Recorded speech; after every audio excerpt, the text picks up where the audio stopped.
Esdras capítulo 5.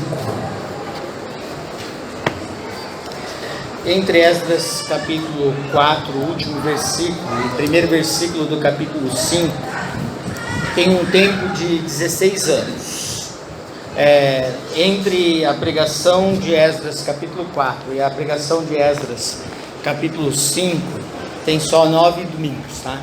Então nós fizemos uma parada no evento de Natal e retomamos agora o texto de Esdras. Esdras capítulo 5. Ora, os profetas Ageu e Zacarias, filho de Ido, profetizaram aos judeus que estavam em Judá e em Jerusalém, em nome do Deus de Israel, cujo espírito estava com eles. Então se dispuseram Zorobabel, filho de Saltiel, e Jesua, filho de Josadaque, e começaram a edificar a casa de Deus, a qual está em Jerusalém, e com eles os referidos profetas de Deus que os ajudavam.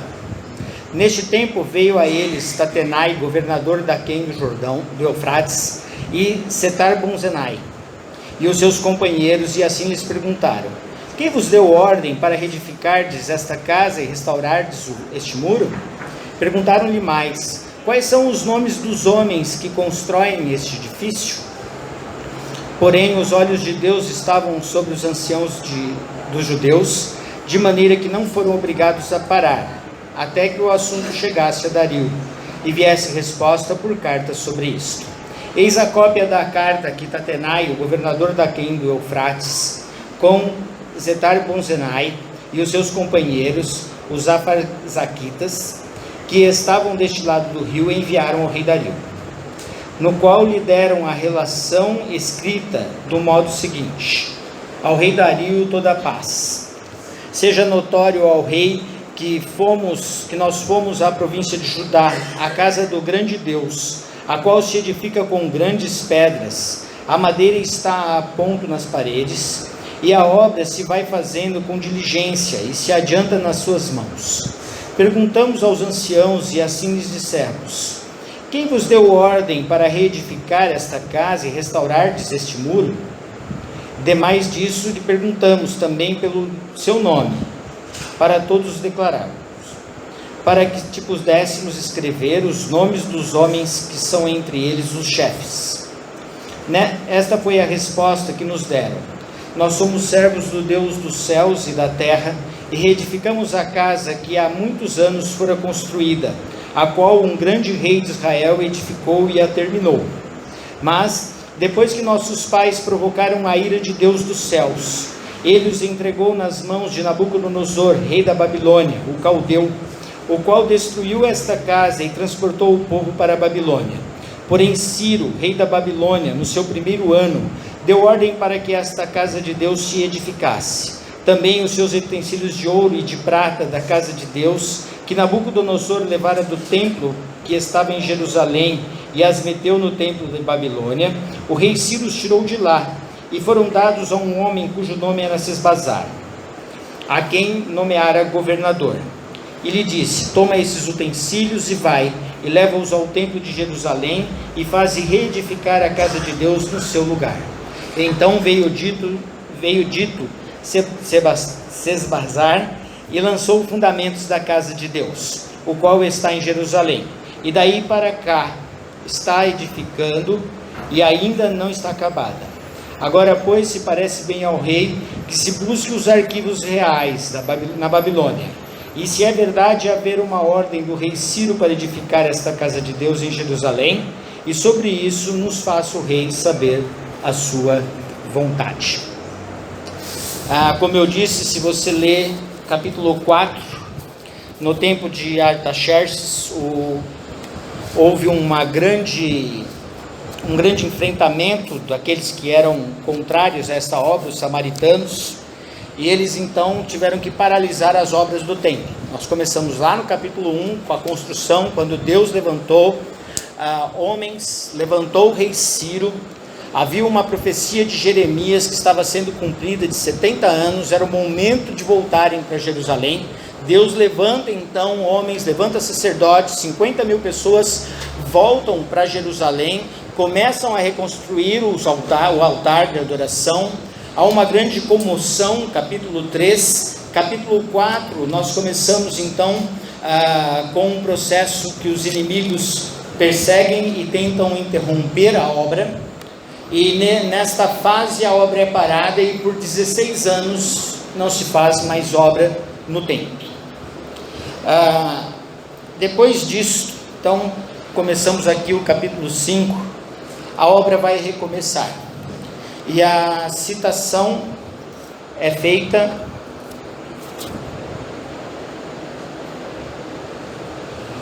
agora eu preciso de um tradutor e intérprete aqui, muito obrigado, agora eu consigo entender a letra, é outra coisa.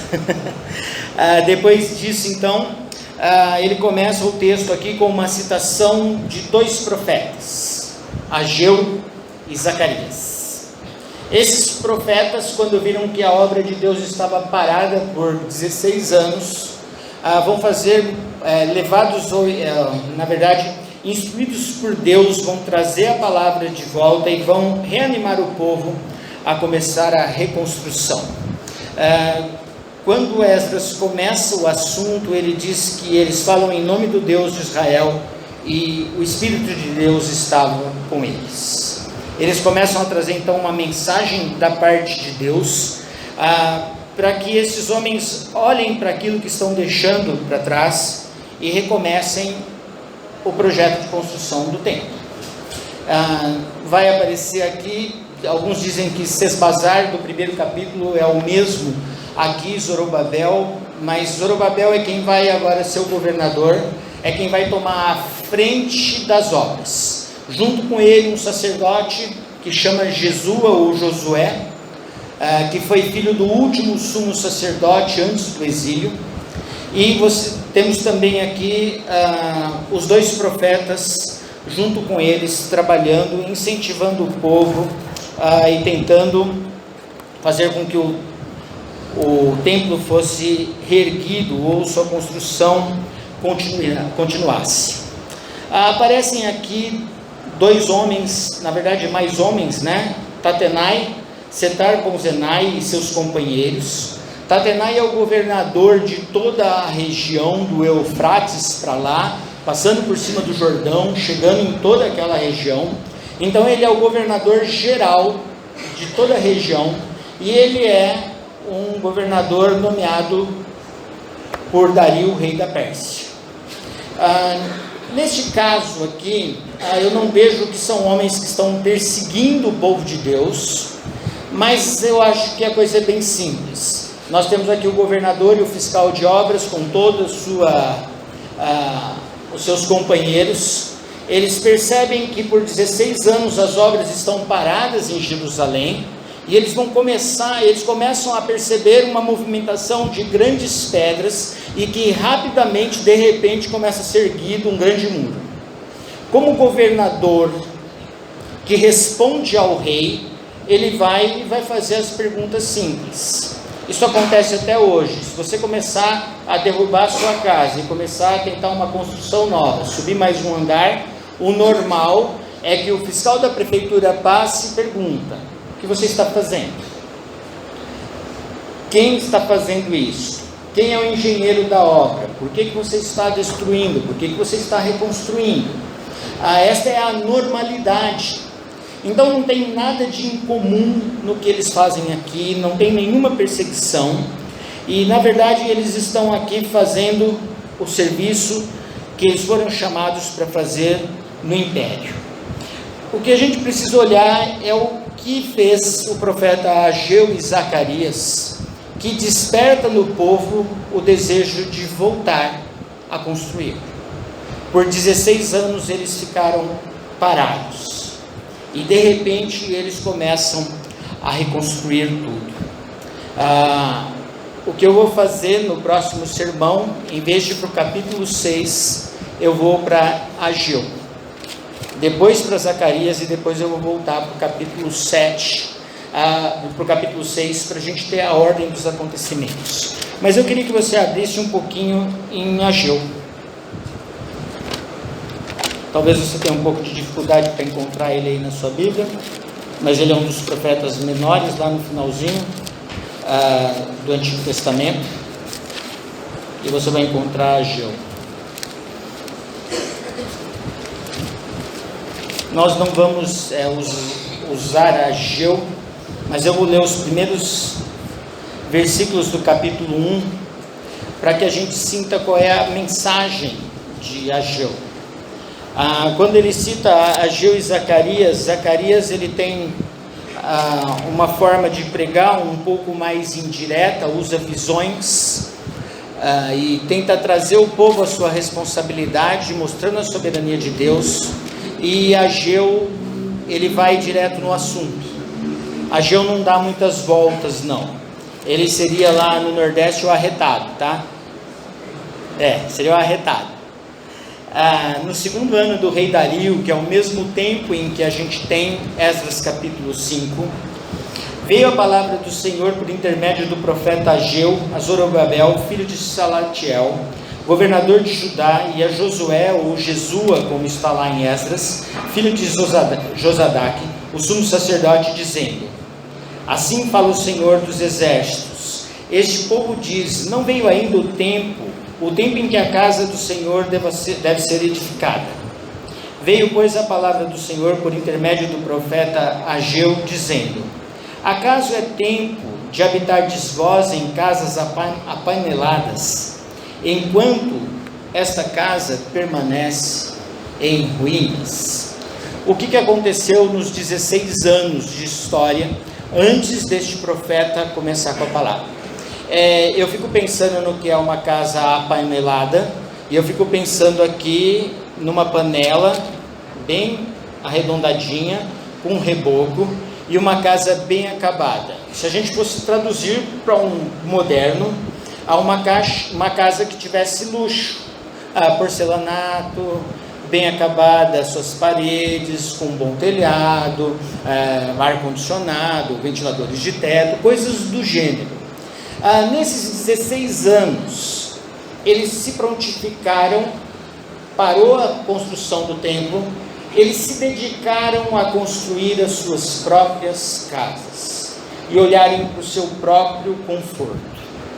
A gente precisa sempre se perguntar, podemos ou não ter boas casas? Não tem nenhuma condenação bíblica para isso. A questão crucial da pregação de Zacarias e de Ageu é que eles pararam o que era mais importante para a vida espiritual deles. Não tendo templo, não tem adoração.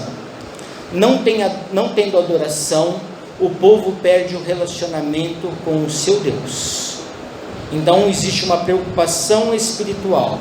E o que Ageu e Zacarias vão acusar é: vocês estão muito preocupados com a vida do aqui e agora, e deixando a questão de adoração a Deus, o buscar a Deus em segundo plano, fora das prioridades. E vocês olham para a casa de Deus, olham para ela em ruína e dizem: é chegado o tempo de construir? Ainda não, deixa isso lá, vamos tocar as nossas vidas. E durante todo o trabalho de Ageu e Zacarias, vai ser na conscientização do povo de retomarem a construção do templo para que fosse restabelecida a adoração a Deus. Eu acho que a gente teria que fazer as perguntas para entender melhor o texto, né? Eu gosto de colocar algumas perguntas para a gente se situar no texto. E a pergunta que eu preciso fazer é: Deus precisa de um endereço? Deus precisa de um templo? Ele precisava de um templo no Velho Testamento? Ou ele é dono dos céus e da terra e de tudo mais que existe? Ele habita os céus e coloca os seus pés sobre o estrado que é a terra? Ele não tem a necessidade física de uma casa. Quem tem necessidade desta aproximação é o homem. Quem precisa saber que Deus está presente perto e próximo dele é o homem. Então, quando eu vejo que Deus está pedindo uma casa, não é se preocupando consigo mesmo, com o seu bem-estar, mas é se preocupando com o bem-estar espiritual dos seus filhos, do seu povo, dos seus chamados. Então, quando eu olho para o que está acontecendo e vejo a Ageu perguntando, vocês estão mais preocupados com a vida do aqui e agora e têm deixado a vida de relacionamento com Deus, que para nós hoje claramente redunda em eternidade, em segundo plano, fora de prioridade. E é isso que nós temos aqui. Deus, na verdade, Ele precisa que nós tenhamos os nossos corações focados na adoração, focados no louvor, focados no serviço, focados no culto, porque culto a Deus é servir a Deus. Adorar é Deus, é reconhecê-lo e saber quem Ele é e onde Ele está, e entender a sua soberania. Este é o processo da nossa vida. Deus quer que nós entendamos essas coisas, e Esdras está sendo usado pelo Espírito Santo, e Ageu está sendo usado pelo Espírito Santo, Zacarias está sendo usado pelo Espírito Santo com esta finalidade, de esclarecer as nossas mentes a respeito da prioridade do que é importante na nossa vida espiritual. Quando eu olho então para este governador que chega aí lendo o texto, o governador ou mesmo o seu companheiro e os companheiros que vêm, eles vieram para fazer o serviço deles. E eu acho bem interessante que Esdras coloca, depois da pergunta que eles fazem, porque começa aqui a identificação, o cadastro de quem está construindo, de quem deu ordem. Eles estão colhendo as informações cadastrais para saber o que fazer com o que está acontecendo e como comunicar ao governo da Pérsia. E no meio da resposta, Esdras, e eu quero usar aqui a expressão, o Espírito Santo coloca um texto no meio. Não sai a resposta vai sair lá na frente, nos versículos 16 e 17, as mesmas perguntas. Mas aqui no versículo 5 ele coloca: porém os olhos de Deus estavam sobre os anciãos judeus. Esdras poderia muito bem ter colocado a resposta que os anciãos judeus deram, mas ele faz uma citação de um salmo, e eu gostaria que você fosse até este salmo, Salmo 33, a partir do versículo 18, só que nós vamos continuar a leitura até o final, versículo 22. Salmo 33, de 18 até 22. Texto errado.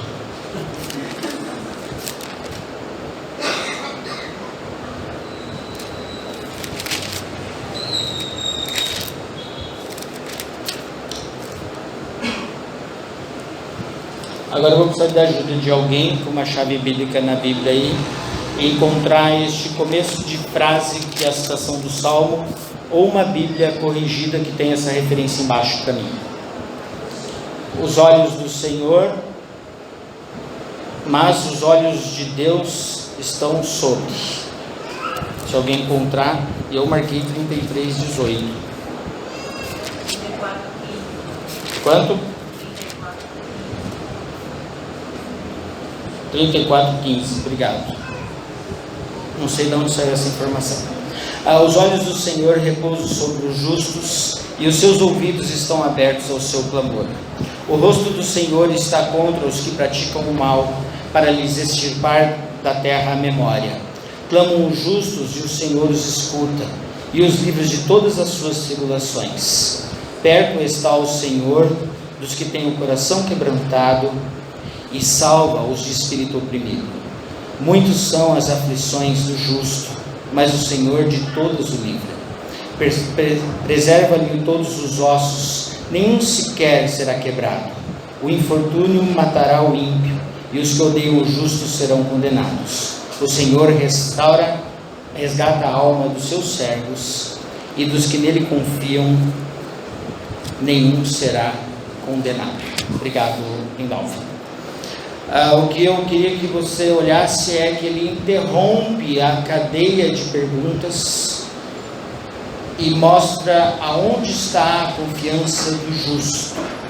E ele vem desde o começo do livro de Esdras. Se você se lembrar dos primeiros capítulos, ele vai fazer menção lá no capítulo 1 de que quem moveu o coração do rei Ciro para que mandasse o povo de volta para Jerusalém foi Deus. Quem moveu os 50 mil que voltaram para Jerusalém também foi o Espírito de Deus. Quem levou esses 50 mil, e a maior parte deles eram sacerdotes, eram levitas, que voltaram para colocar em ordem a adoração deste povo a Deus, o relacionamento com Deus em ordem, foi o próprio Deus. Levou pessoas certas para os lugares certos, para atingir os seus objetivos. É isso que Deus faz. Então ele interrompe e fala: agora apareceram esses homens aqui pedindo o relatório e fazendo o cadastro. Na continuação da leitura do capítulo 6, vocês vão perceber que as informações deles são reais no capítulo 5. Diferente daqueles que mandaram informação para Artaxerxes no capítulo 4, que mentiram e alugaram pessoas para falarem contra o povo de Deus, esses foram leais na sua descrição. E como resultado desta solicitação deles de leitura, o rei Dario agora aqui vai mandar dinheiro e vai dizer: vocês reforcem o caixa e dê alimentação para que eles consigam terminar o templo ao Deus Altíssimo de forma rápida e em segurança. O que Esdras está mostrando, e é o que Zacarias faz, é que o Deus soberano está cuidando de todas as coisas. Esdras está construindo este argumento desde o começo do seu livro. Deus está no controle da situação. Deus tem propósito no seu povo. Está sim, levanta-se sim inimigos, opositores, porque eles querem que o povo de Deus seja exterminado.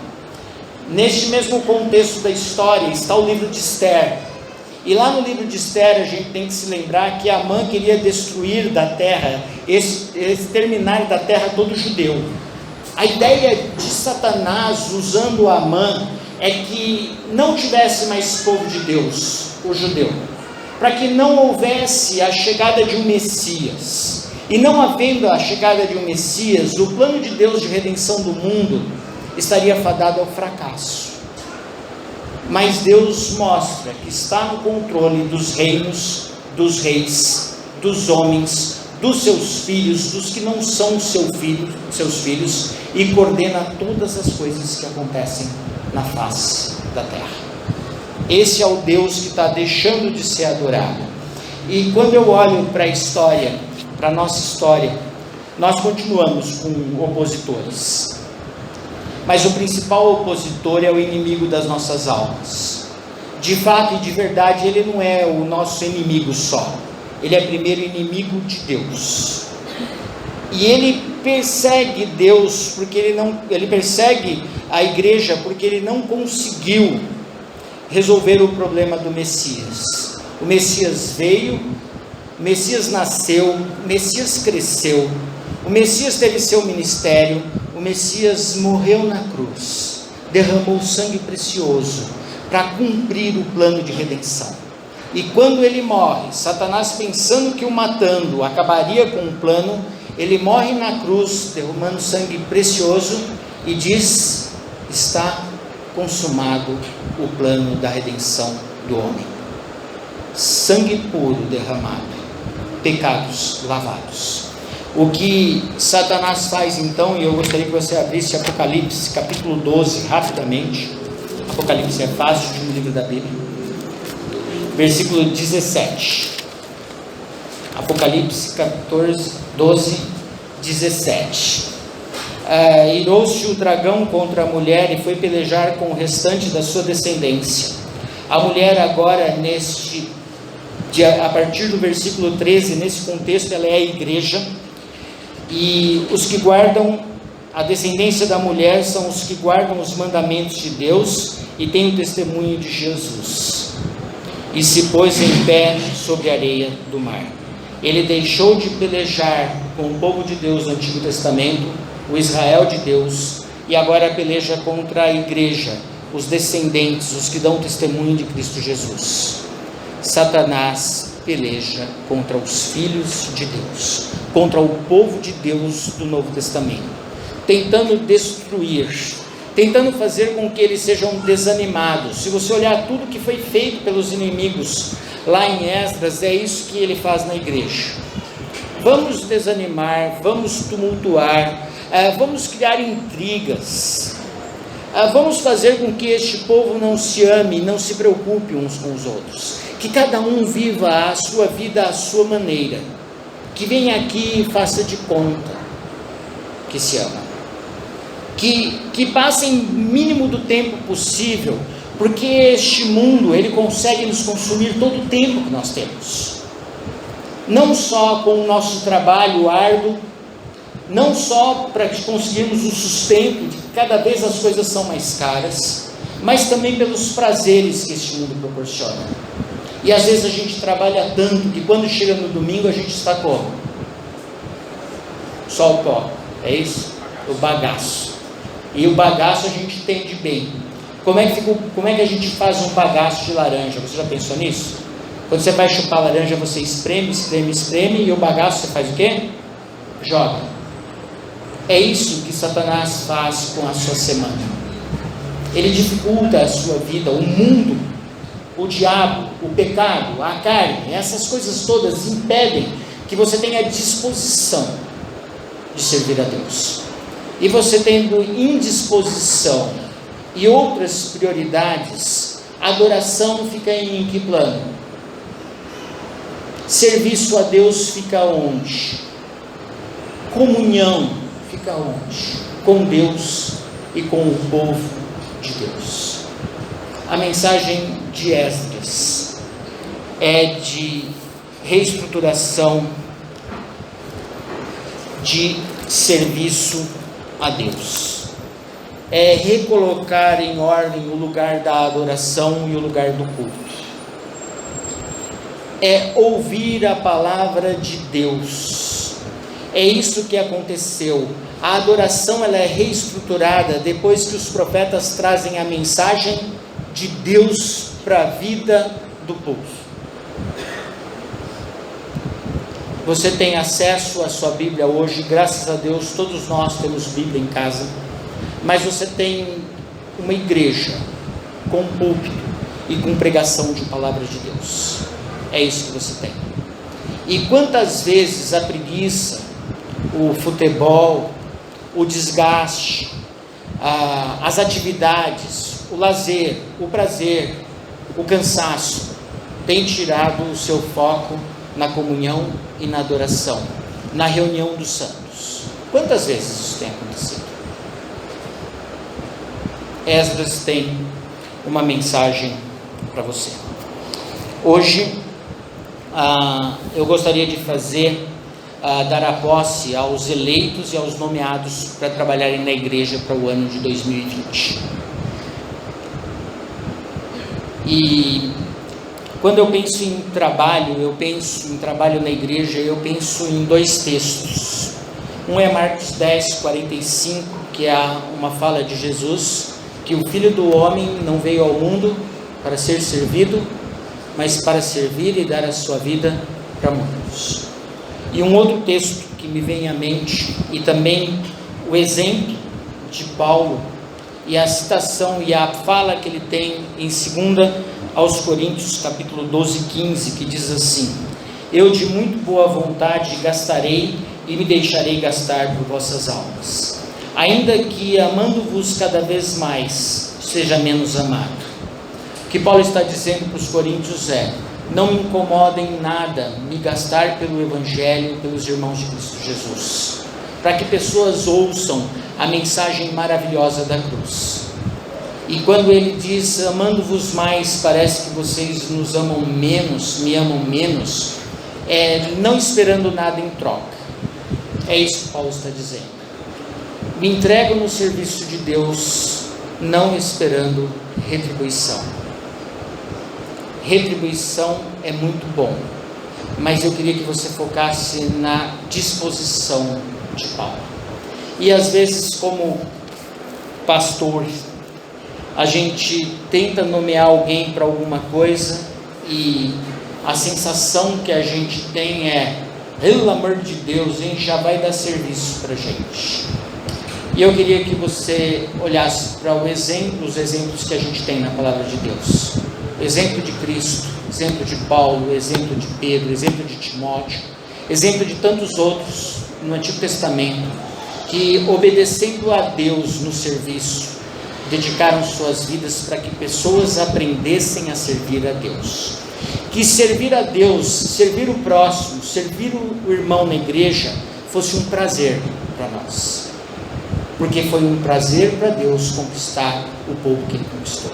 Que fosse para nós também esse prazer, de estar nas atividades da igreja, de alguma forma contribuir com nossas orações, com nosso dinheiro, com nosso tempo, nos desgastando na obra de Deus, fosse refrigério para nossas almas. Que a adoração tivesse lugar fundamental nas nossas vidas. Assim é que eu gostaria que a igreja entendesse a posse daqueles que vão trabalhar neste próximo ano. E que no ano que vem a gente não tivesse essas 30 ou 40 pessoas que vão trabalhar na igreja. Que toda a igreja tivesse alguma coisa, que todo membro da igreja tivesse alguma coisa, que tivesse que tomar posse e que viesse à frente. Porque o chamado de Deus para nós é que nós servíssemos uns aos outros. O texto de Paulo aos Efésios diz que a igreja só cresce, se aperfeiçoa em número e em qualidade cristã quando as partes se ajudam. Igreja não é pastor, igreja é corpo. Igreja não é professor, igreja é comunhão e ajuda mútua, é suporte mútuo, é admoestação mútua, é servir uns aos outros, amar uns aos outros. Isto é a igreja de Cristo Jesus. Que Deus possa sim abençoá-los. Eu quero, na sequência, vou pedir aos pastores que venham à frente primeiro. Eu vou fazer todo um par. Eles ainda não foram empossados, serão empossados na reunião do conselho, mas pode ficar aqui no meio. Gostaria de chamar o conselho da igreja também à frente, que os rodeasse aqui: Adilson, Fernando, Anselmo. O Paulo não voltou de viagem. Que fossem fazendo a sequência. Anselmo. Está dando aula. Graças a Deus ele está trabalhando.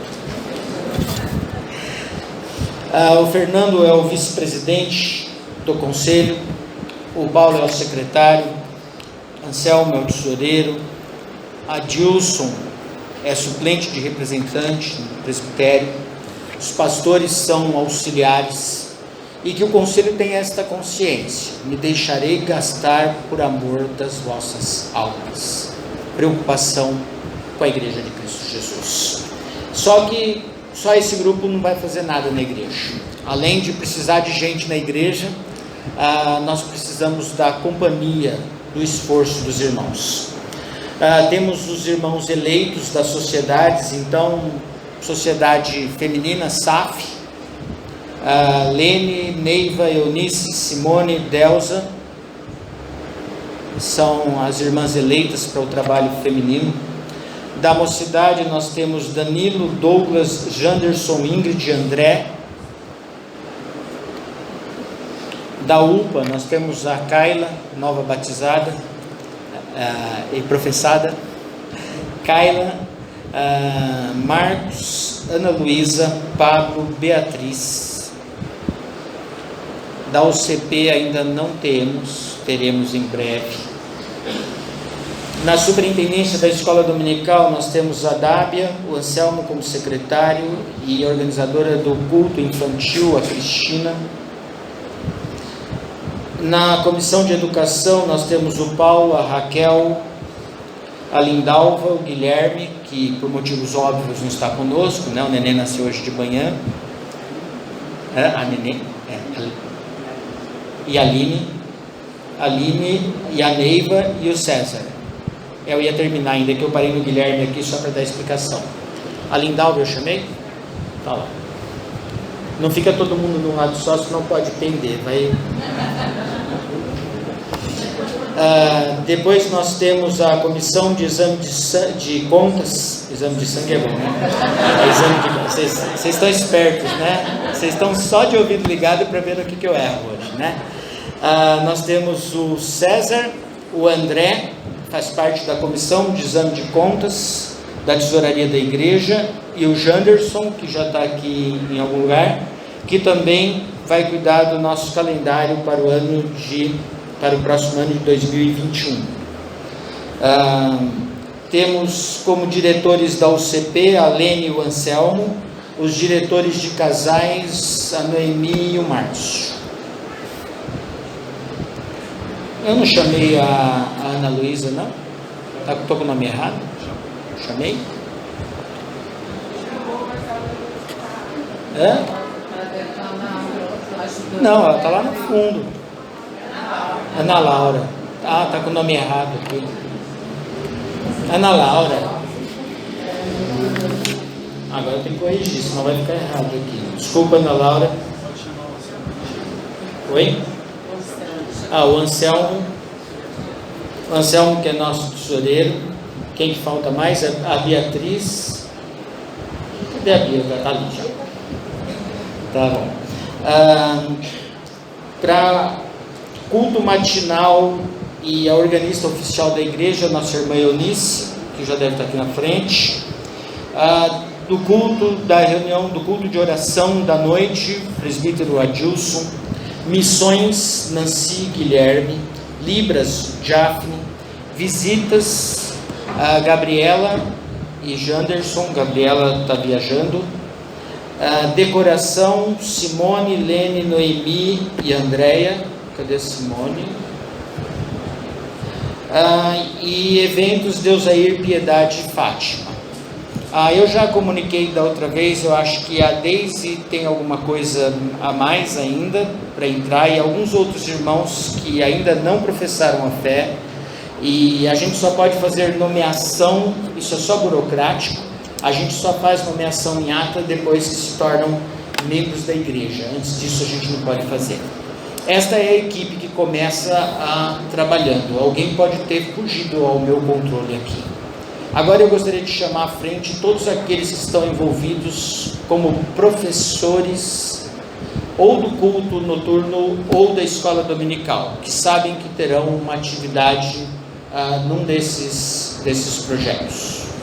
Professores de escola dominical e professores do culto infantil à noite. Pode vir à frente também.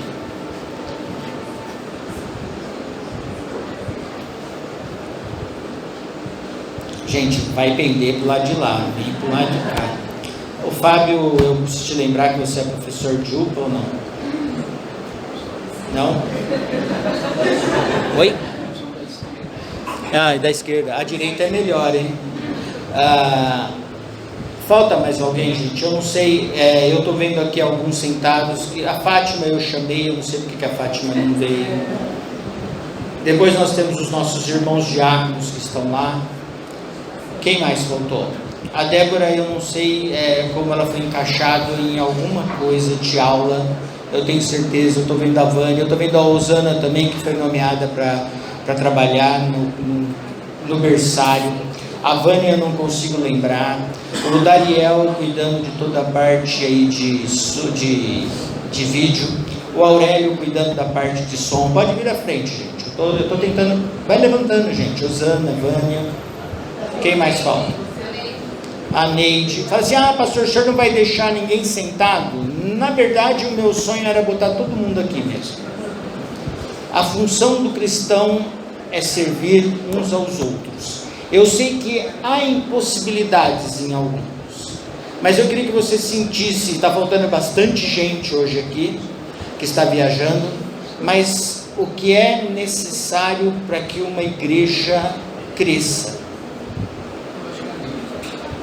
A Neide faz parte? Neide, você faz parte de alguma coisa da decoração, não faz esse ano? Eu tenho a ideia de que sim. Mas eu queria que vocês sentissem que não é o pastor que faz a igreja. O que faz a igreja é o envolvimento dos membros, é o amor dos membros, é a dedicação dos membros em servir uns aos outros. Eu gostaria de ter sempre mais e mais pessoas nesse projeto de fazer a igreja ser um lugar melhor possível, que ela seja um pedaço do céu na vida de cada um, de vocês que vão servir e de vocês que vão ser servidos neste ano. Procure envolver-se nos ministérios da igreja, procure ser útil para Deus, procure não perder os cultos de adoração, procure ser pontual e pronto no ajudar. Eu não vou citar por nome, mas nós temos alguns irmãos que eles não têm cargo nenhum na igreja, e sobe no telhado, e arruma isso, e arruma aquilo, só por dedicação. Não tem cargo, não tem nada, mas tem disposição. O que precisamos é de crentes com disposição para o trabalho de Deus. Equipe de 2020, vocês estão empossados para glorificarem a Deus neste ano que entra e serem bênção nessa igreja. Que Deus os abençoe. Pode assentar-se.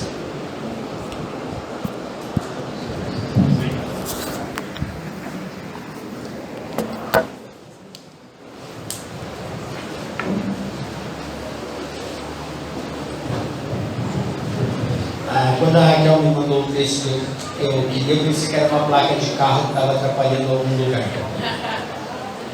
Obrigado. Mas não é uma placa de carro.